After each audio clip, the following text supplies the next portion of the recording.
right now it's 78.6 degrees. It's right now in the morning. It's kind of cool right now, so it does. It's comfortable. But if you're gonna start, when we start the AC middle of the day, and here in Florida, this van gets hot. Any car gets hot in here. If it's blowing at 78 degrees, it's not going to cool efficiently or cool sooner. It's going to be uncomfortable in the van, and we're going to have to drive a while for it to even get comfortable. So yeah, it's staying at 78. So what I'm going to do is replace this flow sensor and see if we get a different output afterwards. The issue is our AC is not getting cool as fast or as efficiently as it used to, and did some research on the internet and found out that it could be caused by the flow sensor. Don't get baited in right away. Some people have replaced their AC compressor and still experience the same issue. Come to find out, in most cases it's a simple fix, and it's the flow sensor goes bad. I think the 3.5 V6s, they're on multiple vehicles in the Toyota lineup and Lexus lineup, share the same AC compressor. And what happens is this sensor, it's a magnet basically, and it's supposed to measure flow, I guess, of the refrigerant, and it sends signals to, I guess, the AC control system or on the compressor. I don't know exactly, but whatever it does, it reduces the cooling efficiency of the AC system, and most people think their compressor's gone out, but in reality it's just the flow sensor. So what I'm going to do today is I'm going to go ahead and replace the flow sensor. You can't buy it from Toyota, not sure why, but you can get it from Dorman. I'm going to show you the sensor right now. So that is the Dorman part number right there, 926-818. This is called the flow sensor. This part is like 30 bucks. You might be able to get it cheaper, but it's ballpark 30 bucks. And all it is this, guys. This thing right here. That might be causing your AC issues. So there is a trick. Some people said you can use a magnet. The flow sensor is actually located here. If I can get into it and show you. So your flow sensor is right here. Put some light on it. I'm going to try to zoom into it here. So that is your flow sensor. If you're wondering why there's a little silver thing over there, that is a magnet.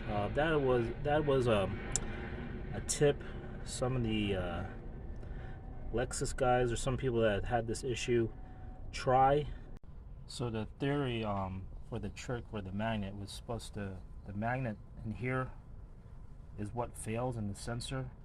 So placing this magnet on top of the existing one is supposed to simulate the failed magnet that's actually in the sensor to I guess trick the AC system that it is working properly. But maybe I thought I got a really strong magnet. It stayed in there, but maybe it needs to be a little bit stronger or closer to the compressor itself. But it worked, but it wasn't cooling as much as I thought it would do. So I went ahead. It's $30. It's really not expensive. I'd rather just replace the part.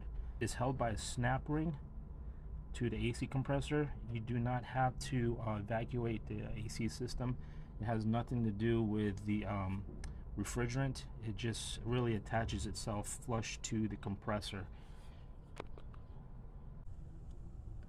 So once you remove that snap ring right there, it should come right out and you unplug it. That's what we're going to do right now. Obviously, it's going to be difficult to do that while the camera's on. So Let's see how much my arm gets torn up in this little minimal space that we have here in the engine bay where the compressor is at. Like I said, it's pretty tight in here, so to give you a little bit more room, this is a plug, I guess, to the alternator. You just pull this out.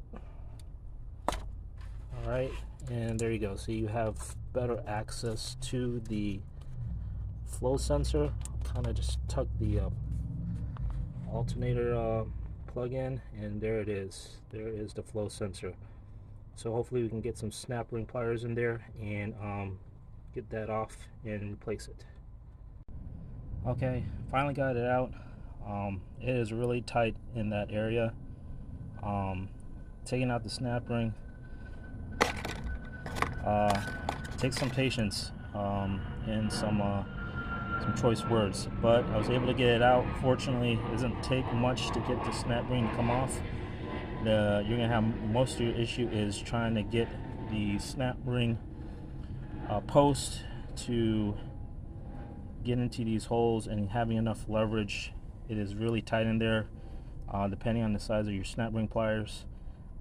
If you have smaller ones, you probably have a better, easier time to get it off, but mine were kind of long, so this is probably going to be your hardest part. And then once you remove it, you're going to have to wiggle the old one out. It is, you know, our van has about 120,000 miles, so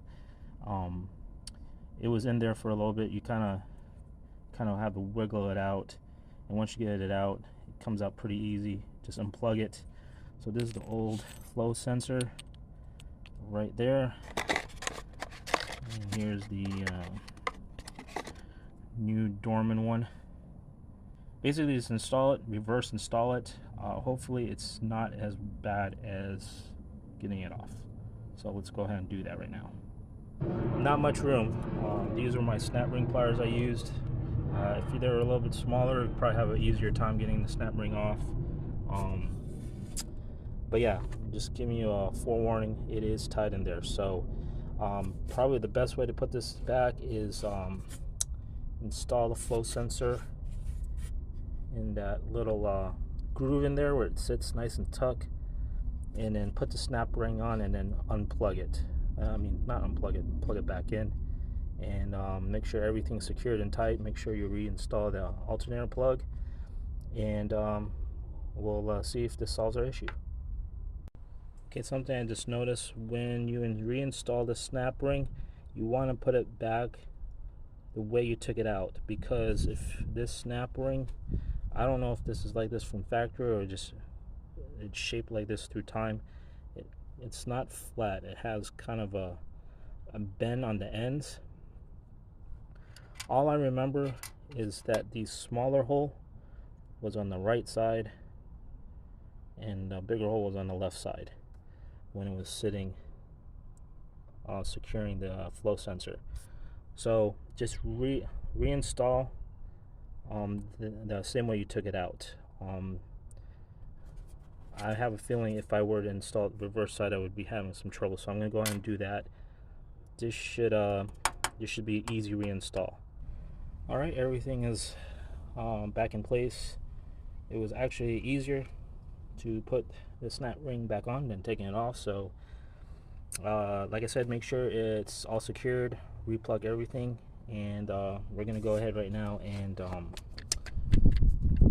crank up the car, turn on the AC, and see if we see any improvement, and hopefully it solves the issue.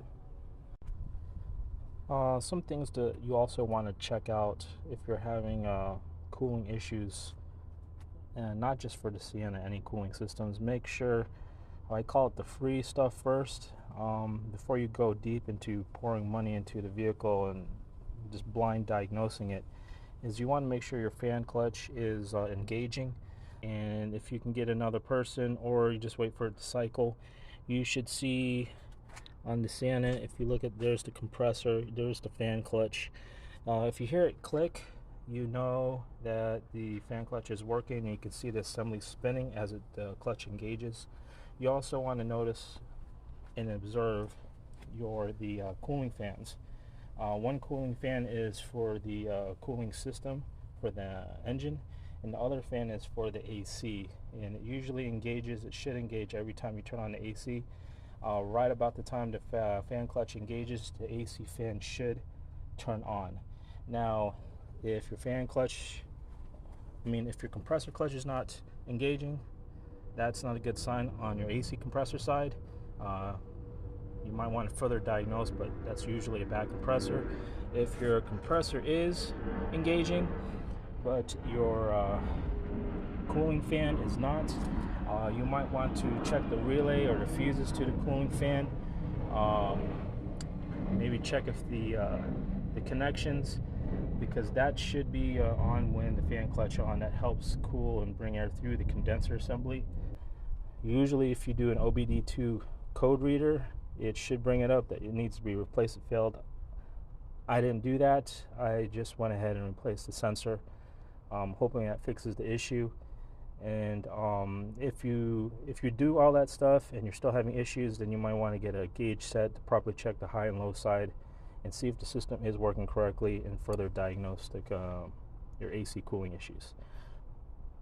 So right now I'm going to go ahead and go for a test drive to see if this solved the issue. Best way to check it is make sure you're get like a thermometer like this. This will actually go in the vent. Make sure your recirculating is off when you turn on the AC, and set your AC on low. Your compressor will be most efficient around 2000 RPM, so you can either just stay idle and rev it to 2000 RPM, but I'm going to go ahead and do a drive around that area, so I have air flowing through the condenser, and to get a more real-world performance test on the cooling system. Also, a big part of it is humidity. I live in Florida. That could make a huge difference in the cooling efficiency of your AC system. So if it's really humid outside, the AC system is gonna work harder to try to stay cool. So remember that. This right here, I'm gonna take the temperature of the AC off, and then when I turn the AC on, it should drop 20 to 30 degrees, preferably 30. If it's dropping that low, that means your AC system is working correctly and cooling correctly. So we're gonna go ahead and get this started. Okay, fan on low, recirc off, AC off. I'm getting vent temperature of 85.6 degrees. So I'm about to turn on the AC on, drive, stay around over 2000 RPM, and you should see a drop around 20 to 30 degrees. I've been driving around for about 5-10 minutes. I am a little over 20 degrees cooler, and it is super humid today right now, and it's like almost 12 o'clock midday here in Florida. 90 degrees outside. So I'm pretty happy with the results. I'm gonna go ahead and do a recirc, and hopefully it gets cooler. So I dropped a few more degrees with the recirc on. I'm down to 57 degrees coming out of the vents. So it looks like the flow sensor replacement did work. So I hope this helps you guys out if you're having this issue with your Sienna. And as you can see there, AC is still on low, recirc. So yeah, we're pretty good. Still dropping.